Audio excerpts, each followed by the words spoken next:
Well, thanks so much, Angela, for coming on today. So nice to meet you, and we're all keen to hear more about working in B2B SEO and your experience, both like agency side and then now in-house as well. Definitely. Thanks so much for having me. Yeah, so where would you like to start? I know we've got quite a bit to cover. Yeah. I mean, we can start with the basics, just how I got into SEO. Yeah, sounds good. Perfect. Well, I feel like most people sort of find their way into SEO. You don't really go to university or college expecting to do SEO. So for me, I went to school for business and I knew I wanted to do marketing. I've just always found marketing to be really fascinating and interesting, but I didn't know what area of marketing I wanted to go into. So when I was looking at jobs, my sister actually is also in SEO. So I applied to the company she worked at and got a job. So that's sort of how I found my way into just like the digital marketing area. It was at an agency. So, I had my pick of what area of marketing to go into, but I like that SEO is a little bit more creative compared to some of the others like paid search. So that's sort of how I stumbled my way into it. And I just really enjoyed it and stayed with it. Yeah, I definitely feel like there's just so many ways to get into SEO. And a lot of the time it is like, you don't think you're going to end up being an SEO, but you do something else and then you get there. Yeah. Yeah, definitely. And I feel like I've always heard of digital marketing, but until I got in the industry, I had no idea that there was so much influencing, search engine results. And then I guess coming into from the agency side, what made you then decide to go in-house, and how long you've been there at altLINE as the director of online marketing, and yeah, how you've been finding all of that? Yeah, so agency side, I really liked it. I would recommend agency to anyone, especially to get their start. Like I learned absolutely everything about SEO. Agency side, I just ended up wanting to do something a little bit broader, wider, something with more like purpose. I wanted to all of my energy into a single company instead of working across several different clients. So I ended up moving in-house to a company called Pillar 4 Media. And they are a media holding company that does a lot of like consumer facing SEO, managing their websites and making money through affiliate marketing. So I learned a ton there. That was absolutely interesting. Working with a team in-house that's still SEO experts, working more with, UX teams and designers and communicating across all of those teams on the day-to-day basis. I feel like I've sort of scaled down each time I've moved. So I started at this absolutely massive agency and then went to a small but growing company. And now I've come all the way down to being the only marketer at a company because I wanted to see, what that's like. What is it like to start all the way at the bottom and grow a team from the beginning to the end? So that's how I found myself here at altLINE. As director of online marketing. So actually just making our first hire in the next couple of weeks for another marketer to come on board. That must be really exciting. How's the market at the moment, like for SEOs and like content marketers? Yeah, so that was something I was not expecting because we have the role open in only one location as a hybrid role, but it's still based in like Birmingham, Alabama. And I was expecting it to be a bit of a limited grouping. I thought we would post it as remote so we could get, as many people as we could possible and really high quality candidates. But there have been amazing candidates just in Birmingham. I was really impressed with it. It's actually a content marketing. It's actually a content marketing role. So it's going to be partially SEO alongside, email marketing, article writing. So it's a little bit broader. And so I think after looking at other job postings and figuring out why was this so successful when I wasn't expecting it to be as easy to get high quality candidates as it has been. I think it's where we have it, marketing isn't exactly like a booming city. It's not where people are going to do digital marketing. So I am viewing it as a bit more of a lucrative job for some people who are looking to get into marketing because it is entry level. So a lot of people can get their foot in the door. And so I think that's led to more candidates than I was anticipating. And I guess as part of your role, like in online marketing, I know it's like SEO focused, but then also like content marketing, email, and social. How do you Yes. kind of manage all of that and like look after all of that? Yeah. And how did you transition like from SEO focused into something more holistic? Yes. So it is definitely difficult to manage having all of those fall under me. The first thing is using vendors has been an absolute lifesaver. And like just relying on them and finding people that we really trust to give, the reins to, where I don't have to do a lot of oversight. So even when I came on, there were a couple of vendors they're already using. So that trust had built up over the years, and then bringing on some new ones to break into things like digital PR and our backlink building strategy. So vendors has been the most helpful thing by far. Second, I would say prioritization. I know it's a very simple concept and tactic, but it has helped me move along on the things that I know I need to get done, things that we're looking to break into, but are going to take a longer time. That's again, something I know I need to get done and needs to be a high priority, because the more we keep pushing it back, the longer it's going to take to build out that strategy. So that has been an absolute huge lifesaver.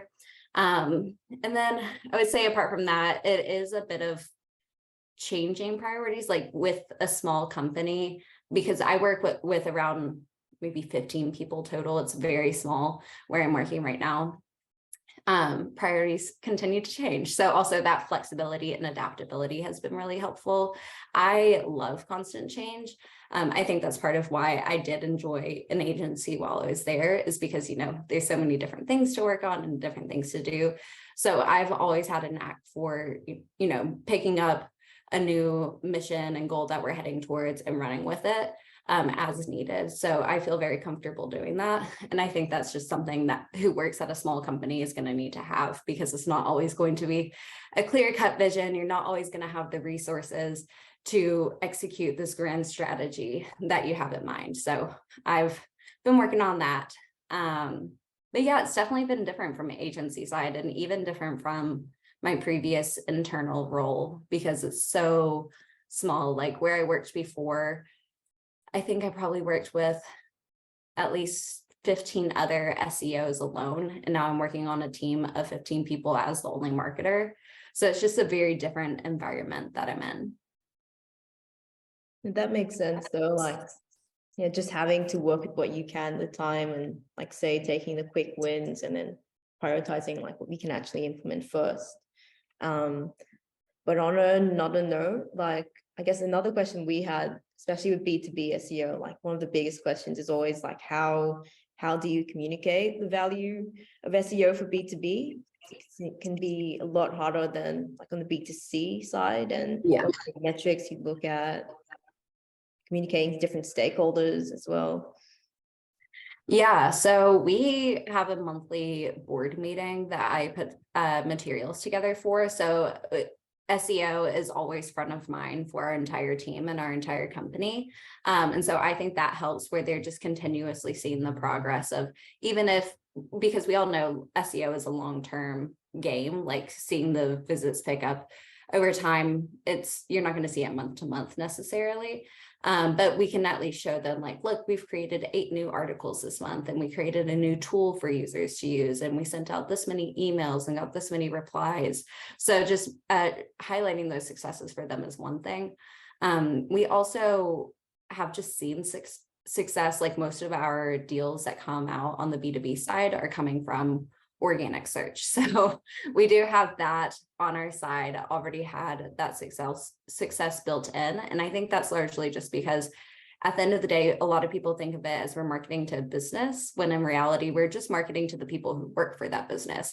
We need to look at ways to make their lives easier. And so we build that into our content strategy of making sure we're communicating that value to them, of we have a very strong understanding of what all of their challenges and their needs are, and working that and weaving it into every single piece of content we write, and adding the CTAs to get them to go fill out a quote form has obviously helped making sure they have a place to go after they read a piece of content. And because we're small, this is like the double-edged sword of it, but we're small, so we need and want to make sure every single piece of content we put out has a purpose.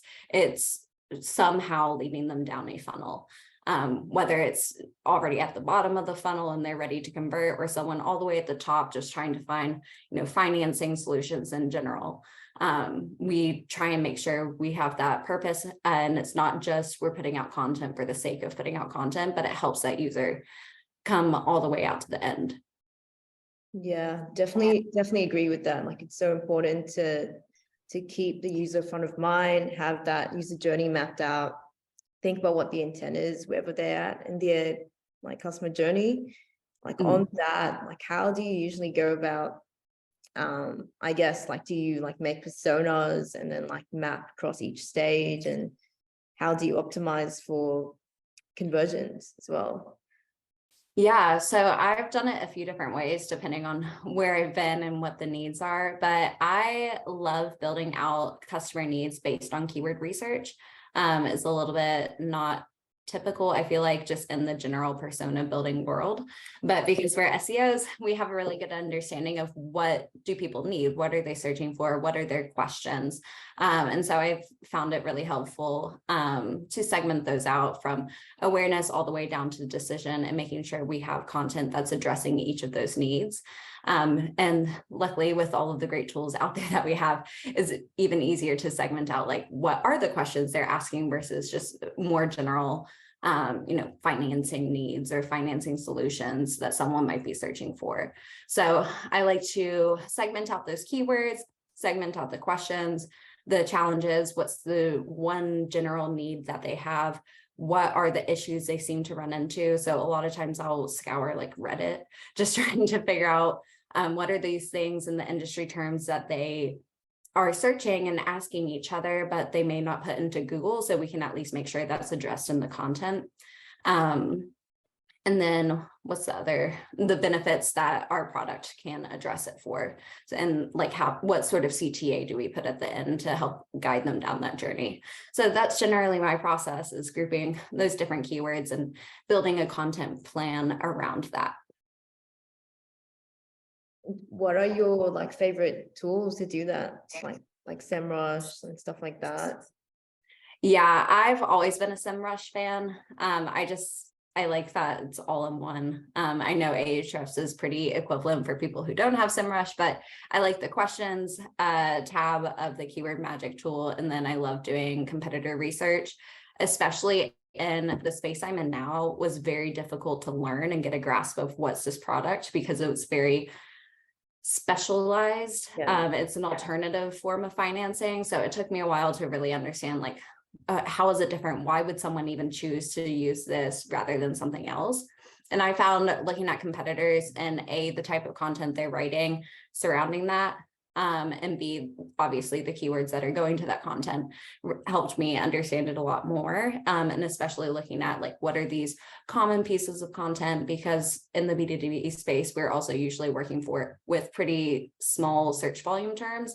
So I had to look at quite a few competitors, because it's a bit of an undeveloped space. There's not too many competitors really focusing in on SEO. So just trying to get an idea of what are these questions we know for a fact we need to answer? What are these ones that we're seeing some competitors answer, not really others, but we're not sure if it's the highest of needs for users, and helping prioritize based on that was definitely fun going through it all in SEMrush. Yeah, I think we've definitely seen the same thing for B2B, where it is initially much more difficult, it's a learning curve to really understand the product and what's happening. Like you said, looking at competitors and stuff like that. Yeah. I guess another thing with B2B, it's another question we get a lot is how to balance between like going super niche on, but it could be, you know, much lower volume, or sometimes having to go for more basic terms, but sometimes the client may not want to target those because it's like too foundational.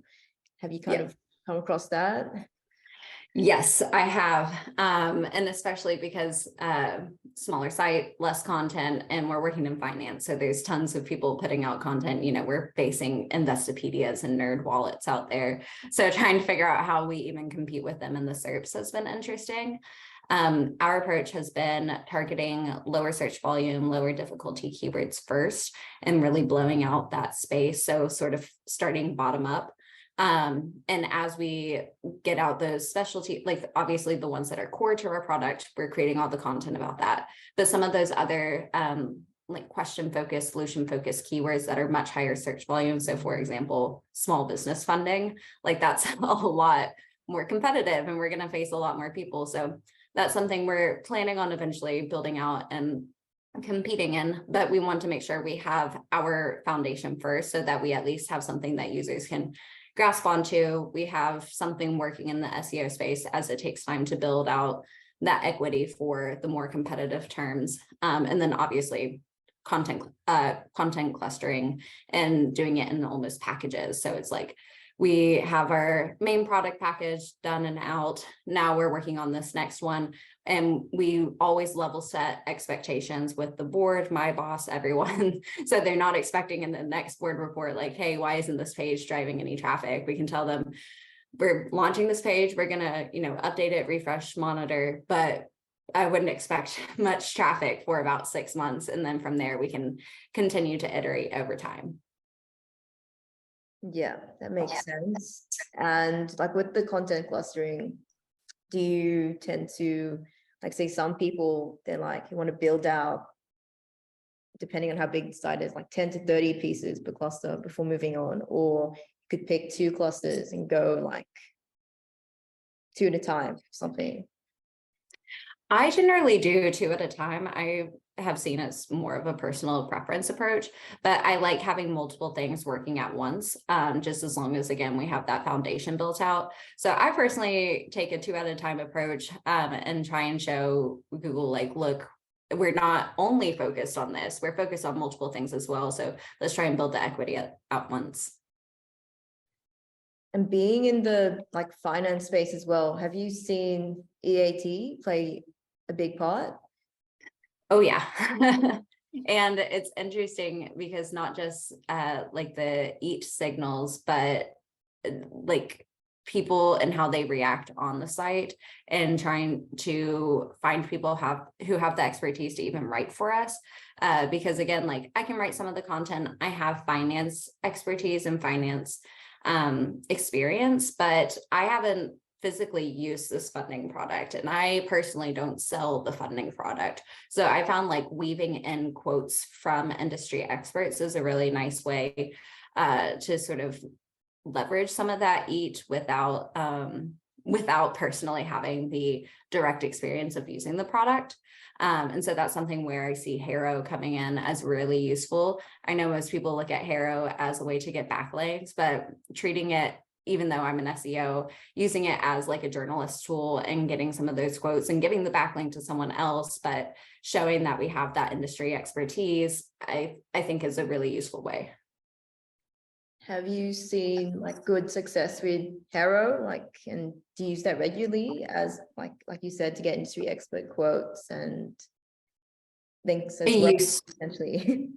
Yeah, I used to. I haven't used it quite as much recently, just because we've been pivoting with a couple of things. But yeah, it usually always has gotten plenty of candidates.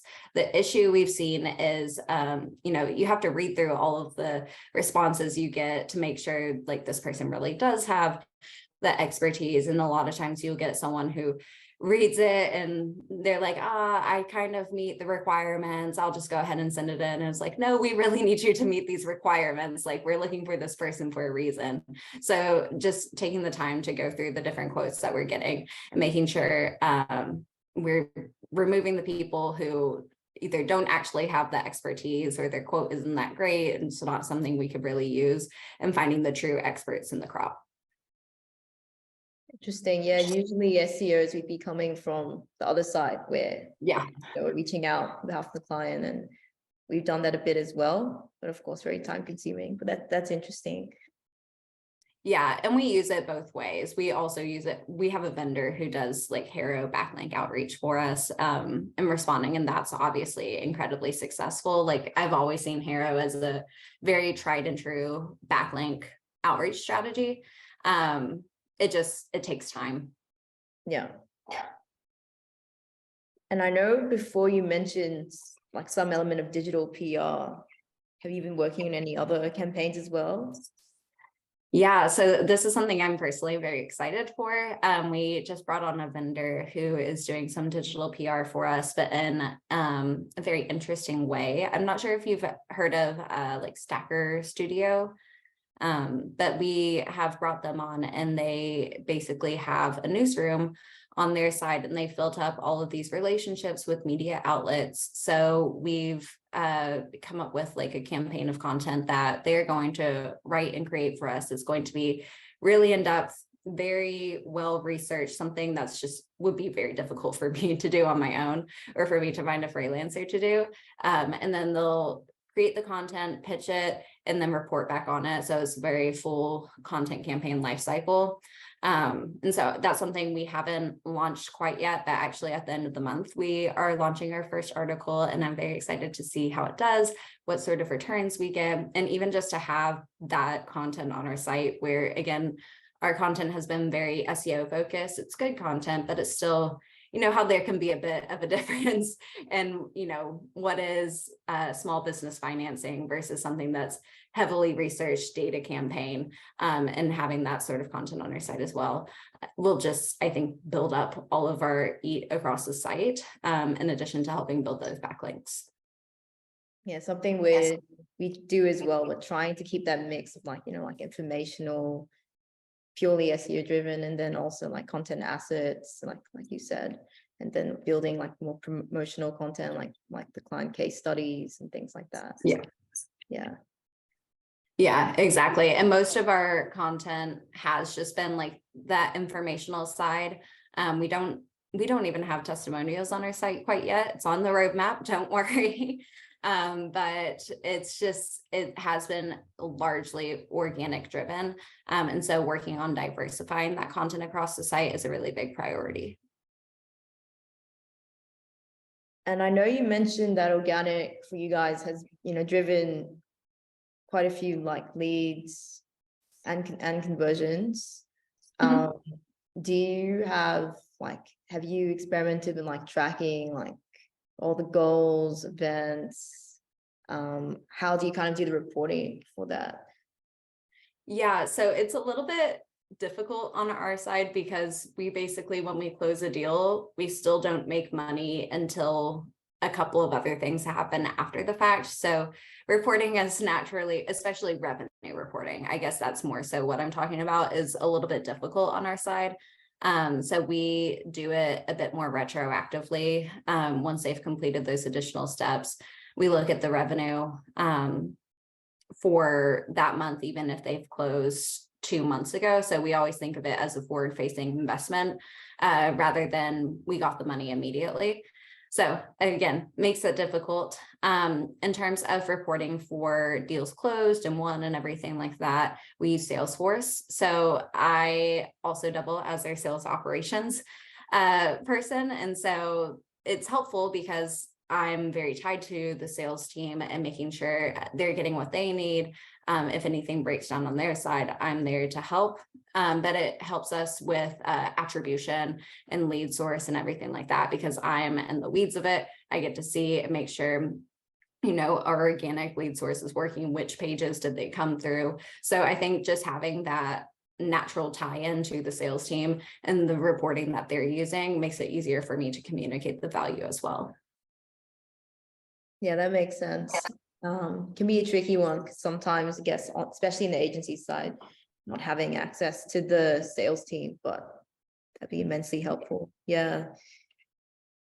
And it's cool because I get to sort of bridge the gap by, looking at this month, we saw a lot more people visiting this page, and then we happen to see more leads come in. And obviously I'm not getting an exact one-to-one relationship, but I can see those correlations and make the inferences needed for reporting purposes. And what kind of like cadence have you seen been helpful for reporting, like based on like the financial cycle, like quarterly, monthly, weekly? I've always been a fan of monthly reporting. Being agency side, clients always wanted different things. And I think monthly is just the most useful. SEO takes time. It gives you a bigger snapshot of what did we do? What did we not do? What were our misses? Keeping in mind holidays and seasonality and all of that jazz. And it's just really hard to tie that sort of stuff down when you're doing weekly, or I've even done daily reporting before. And it can just be very tough, saying, hey, look, this page that's core to our business saw a drop yesterday. I'm going to go in and investigate what happened. And it's like, you can't really investigate what happened unless someone went into the system and redirected it or 404'd it. And it's like, oh, well, that's why there was a drop. But in terms of just like figuring out what may have changed and like if rankings change, I feel like that's just not, it just doesn't happen that fast. And so it's always been difficult for me to communicate the value of that through daily or weekly. It's definitely possible. And you have to get comfortable with saying, we didn't see something that would have influenced a change. So from our perspective, as of right now, this was, algorithm influenced or Google just normal volatility fluctuations. And that took a while for me to get comfortable saying, because it's just, people turn to you as the expert, and when you can't figure out and provide them the solution that they're looking for or the reason why, it feels very much like, am I missing something? And it's like, no, Google just is Google sometimes and causes the SERP to fluctuate, and we may not have touched it for a week and then it pops back up. The life of an SEO. Yeah, that's so true. And like sometimes you just can't really know like the exact answer, or it just does need more time, or there are multiple factors and you can only have a hypothesis. Yep, exactly. And so at least with monthly, I can see larger trends of, oh, this has been declining month versus just a single day, maybe less people searched it. And then I can see more of how that lines up, like the impression count for the month with the average search volume, and looking to see how we're tracking with that. I just find it to be a lot easier to tie in real insights to tell stakeholders. And on another topic, I'm sure this has been everywhere and like all over LinkedIn, everyone's just talking about it, but I thought I'd ask anyway. What have you been using ChatGPT, and do you have any plans for it this year? Yeah, I had a feeling you were going to ask about that because to your point, I'm seeing it everywhere. So as of right now, no, we're not using it. I have always been incredibly skeptical of AI for writing, and always very against it. However, I played with ChatGPT and I was incredibly impressed with the way it wrote it, and the content it was putting together. Just like at the very base level article writing, haven't even gotten into the idea of using it for email or LinkedIn posts and stuff like that. So I think eventually, I'm personally waiting for for GPT-4 to come out to explore more of those options, because if ChatGPT is this good, whenever GPT-4 comes out, I think it'll be phenomenal. From what I saw, the big issues I had with it was it lacked empathy in that natural connection to a user that I feel like a writer can write in. And yeah, I'm sure you could get it by adjusting the prompt and getting it to be a little bit more empathetic and like address these specific concerns that you have. But eventually that's going to take a lot of time, and maybe it's just easier to use a freelance writer who I know is going to connect with the user instead of using ChatGPT. So I'm holding off and waiting on that. I'm very interested to see how Google adapts, especially, I'm not sure if you've seen over the last week of I've seen a lot of stuff going around about Bankrate is openly using AI to generate content. Yeah, and they're doing great. Like, and that again is another thing that goes against my gut. And I looked into some of the responses of I don't know if it was John Mueller or someone else on Twitter responding to some of it. But yeah, I mean, at the end of the day, it was good content and it helped users. And if that's what, I mean, that's always what we need to do. And if an AI can do that, might as well leverage it. And so I think over time, my personal approach is going to be use AI to generate some more of the top of funnel content where it may not be quite as nuanced and a little bit easier for an AI to create it. And then weave in some of those expert quotes from people who have that experience working in whatever XYZ industry it may be, and work that into it to address some of the EAT concerns, but also get the scalability of AI. Yeah, I 100% agree with that. Like, I think the empathy part probably isn't quite there yet, but I won't be surprised if it eventually does sooner than we think. Yeah, Yeah, definitely. Just a tool that we can use as well for scale, for inspiration, but maybe not standardized. Yeah. And I've talked to a few other people about it, and some of the ways that they've used it has been really interesting. Like I had a friend use it to code. I mean, it was a relatively simple thing that he coded into it, but he used it to create a Python script to automate a couple of things in Screaming Frog for him, which I thought was very cool. And then a woman I spoke to in the Women in Tech SEO community said she uses it to, if she can't like quite get a sentence to be right, she'll use it to reword some of those sentences and just make it flow a little bit better. And I thought that was great. Like, it's such a simple thing. I, as a writer, find myself facing that all the time of like, I just trying to wordsmith some of the sentences to get it where I need it to be, and I can't. And so, you know, having an outside perspective always helps. And so if that outside perspective happens to be an AI, so be it. Yeah, sometimes like when we're, you know, like just thinking of different titles or something, just put it in and see which, like, get different ideas as well. Or like when we're using regex, can be really helpful as well. Definitely. And I really liked, I know this is getting away from B2B a bit, but when it all first came out, I really liked a lot of the social stuff companies were doing. It's more on the consumer side, social, like I'm big on Instagram. And so I remember seeing Totino's did a really cool thing of just, you know, leaning into the hype of ChatGPT. And so they did something of like, we asked an AI bot to create an Instagram post idea for us. And so it showed what they put in, it showed what the AI spit out, and then they just created it. And it was funny. Like, it was lighthearted, funny. It was easy content for them to create, because it's everyone at this point has heard about ChatGPT, not just people in SEO. So I thought that was really smart. Yeah, I think this is going to be just using ChatGPT 3 for SEO is just going to be surface. But yeah, I'm starting to see people talk about using it, like you said, like for social, email, anything. Yeah, Definitely. We even like on that same note, me and my sister have a hot sauce company that we've recently launched. So I know that's again not B2B, it's consumer side, but we did something similar of using it to create social content ideas, because I don't find it quite as helpful for like blog post ideas. But social can just get, you know, for someone who's just trying to create this Instagram content on the side. And no, I don't have experience in Instagram marketing whatsoever. So having it create content ideas for me has made it a lot easier. what kind of hot sauce company is it, and like what made you start that as well? That's pretty cool.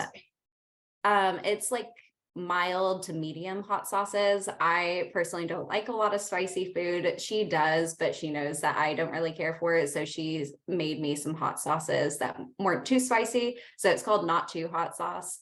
That's how we always wanted to start a business. We are quite similar, you know, both being an SEO, both very entrepreneurial. So we just started working on it last year.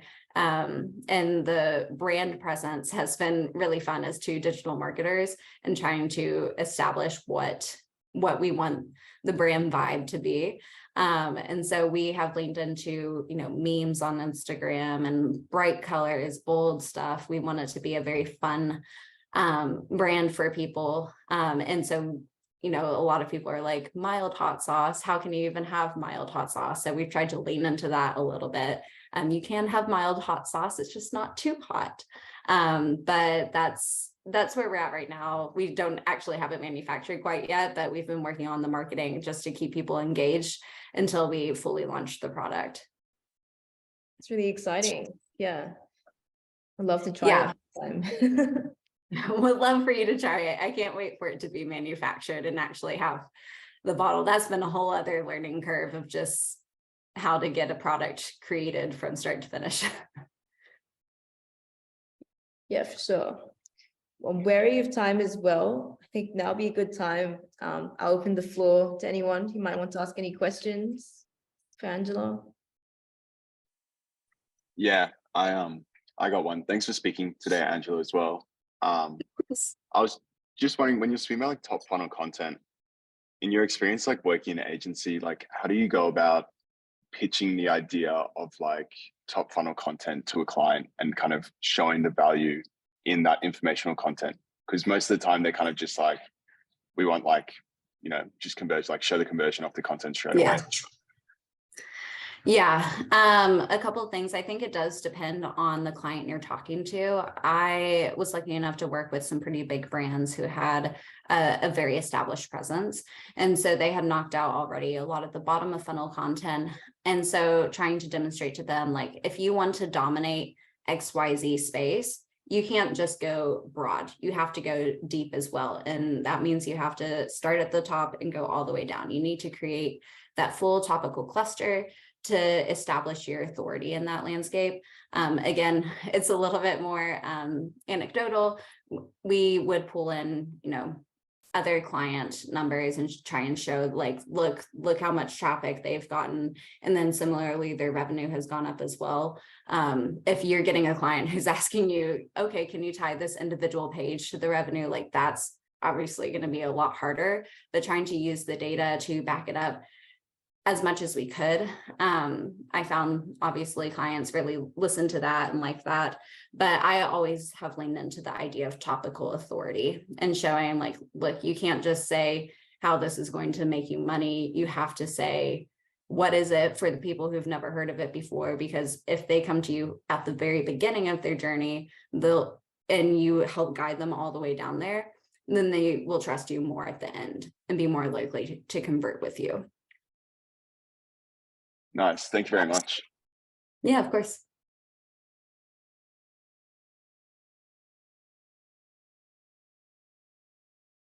Does anyone else have any questions?